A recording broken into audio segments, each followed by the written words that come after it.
In software development, it's often easiest to go straight to the documentation to learn what things are. But when we go to Microsoft's documentation, we get this masterpiece of a definition. And this is the best definition for an enum. But the bad thing is that it's so information dense, it's hard to understand what's going on. So, what we're going to do is we're going to break it down step by step. An enumeration type is a value type. What exactly is a value type?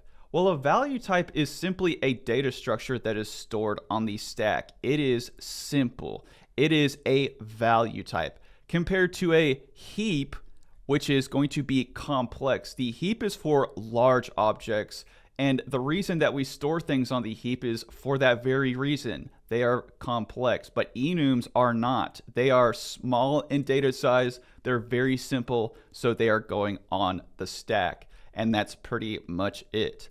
Second part, defined by a set of named constants. Let's dive deeper into this word, constants. Enums are constants, but what exactly does that actually really mean? If we are coding things like statuses, settings, you will oftentimes store things in strings. A status can be a warning. A status can be a red warning. A status can be a blue warning. There's all different types of ways that you could have statuses. And oftentimes we are tempted to put these statuses in the form of strings. But wouldn't it be better if we had something like this? Something that not only isn't a string, but is constant and can't be changed like a string. A string is immutable, but technically a programmer could go in and change this, and we don't want that. And not only is it not changeable, but look how much better that looks in comparison to this. And that is the whole entire concept behind an enum. And lastly, Microsoft states of the underlying integral numeric type. Unless you create a smart enum, this is pretty much 99% of the time what enums are going to look like on a day-to-day basis. But what is Microsoft talking about when it's talking about underlying?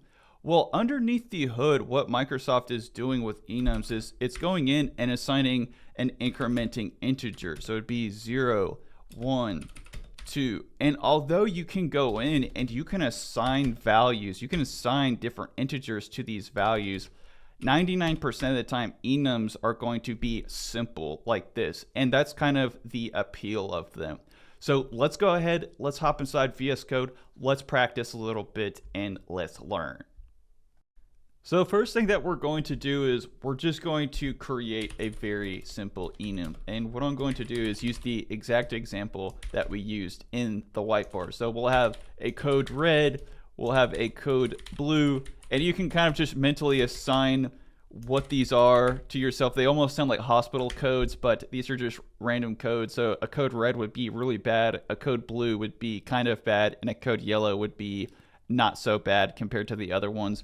And what we'll do is we'll just go up here and we'll console.writeLine it. And it's important to do this because this is actually a very strange behavior. And I Googled everywhere to try to find out how exactly this is printing this, but watch what happens. It's kind of neat actually. So we'll go .NET watch run. And instead of the number, you would think that the number would be shown, but instead what's going to be shown is the actual property within the enum.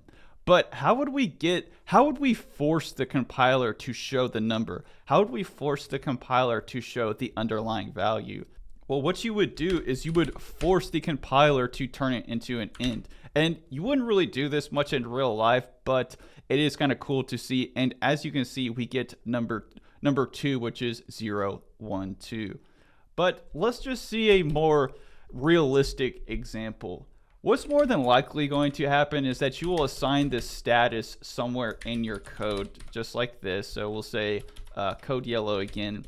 And you would use this to perform logic. So if status is equal to warning code yellow, we would execute code that would say console.writeLine string code yellow. And as you could imagine, this is indeed going to execute. And that's the simplicity. That is the beauty of enums. Instead of going in here and coding a code yellow directly into it, similar like this was probably something that you would do. And this is not good code convention. What you would do instead is you would place the enum in there and you would perform your logic as so. Anyways, that's the video for today. Hope that you guys enjoyed this. If you did, make sure to smash that like button. Make sure to smash that subscribe button. And as always, thank you for watching.